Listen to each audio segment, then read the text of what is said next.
Right. Kiran గారు, మనం పోతిన మహేష్ గారి గురించి మాట్లాడుతూ ఉన్నాము. అంటే మీరు ఎంత తక్కువ మాట్లాడితే అంత మంచిదని చెప్తున్నా కూడా ఈరోజు ఆయనే హాట్ టాపిక్ అయిపోయారు. పోతిన మహేష్ గారి ఆయన చేసిన కమెంట్స్లో పార్టీ స్థాపించినప్పుడు ఏదైతే సిద్ధాంతాలు అనుకున్నామో ఆ సిద్ధాంతాల మీద ఇప్పుడు పార్టీ కట్టుబడి లేదు అని, అలాగే పవన్ కళ్యాణ్ గారి వ్యక్తిగత జీవితం మీద, ఆయన వైఫ్ గురించి కూడా ఆయన మాట్లాడుతున్నారు పబ్లిక్లో. దీని గురించి మీరేమంటారు?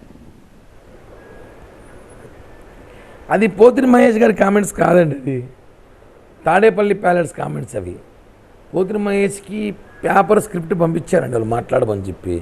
ఇప్పుడు ఆయన రాజీనామాకి, ఆయన వెళ్ళిపోవడానికి పవన్ కళ్యాణ్ గారి ఫ్యామిలీకి సంబంధం ఏమైనా ఉందా? అసలు సంబంధమే లేదు. అసలు దాన్ని తీసుకురావడం మాట్లాడింది కేవలం అది సజ్జల గారి డైరెక్షన్లో, లేకపోతే తాడేపల్లి ప్యాలెస్ డైరెక్షన్లో, ఆ డైరెక్షన్లో ఒక్క రాసుకొని వచ్చి మాట్లాడడం కరెక్ట్ కాదు. ఎందుకు చెప్తానంటే పవన్ కళ్యాణ్ గారి ఫ్యామిలీ గురించి ఎవరు మాట్లాడకూడదు, ఎందుకంటే ఆయన సమస్యలు అనుకుంటా ఎవరు ఫ్యామిలీస్ అనుకుంటా ఎవరు మాట్లాడము. Film and entertainment is definitely one of the levers for any country to build its brand. We are getting global. I feel that we're just on the takeoff. More and more films are becoming language agnostic. Content is a universal language. There's one audience in the world. Absolutely. End of the day, we all are like brothers who have mutual respect for each other from a different land. This and more, streaming on News 9+. Subscribe now.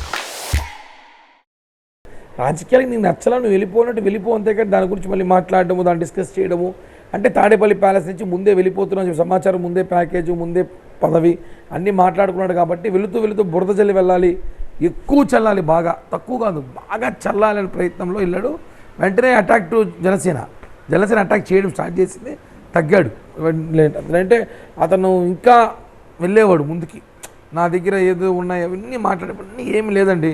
Janasena అటాక్కి stop అయ్యాడు. అతను కూడా తెలుసుకున్నాడు మనం మాట్లాడవన్నీ అవాస్తవాలు ఎక్కువ మాట్లాడకూడదని చెప్పి cut అయ్యాడు. కాబట్టి ఒకటి పోతిన మహేష్ గారు వెళ్ళిపోయాడు. ఆయన కొత్త జీవితం, కొత్త రాజకీయ జీవితం బాగుండాలని చెప్పి ఆ దేవుని కోరుకుంటున్నాను. ఎందుకంటే ఆయన ఎలా ఉంటాడో తెలియదు. ఎందుకంటే పనిచేసే చోట కష్టపడి పనిచేయాలని ఆలోచన మేము వచ్చాం, కమిట్మెంట్ అందరూ ఉన్నాం. కాబట్టి ఆయనకి ఏ కమిట్మెంట్ ఉందో, ఏ కనెక్టర్ ఉందో మాకే తెలియదు. కాబట్టి మహేష్ గారు లాంటి వ్యక్తులు ఒకరు పోతే 100 మంది జనసేన పార్టీ తయారు చేసుకుంటుంది.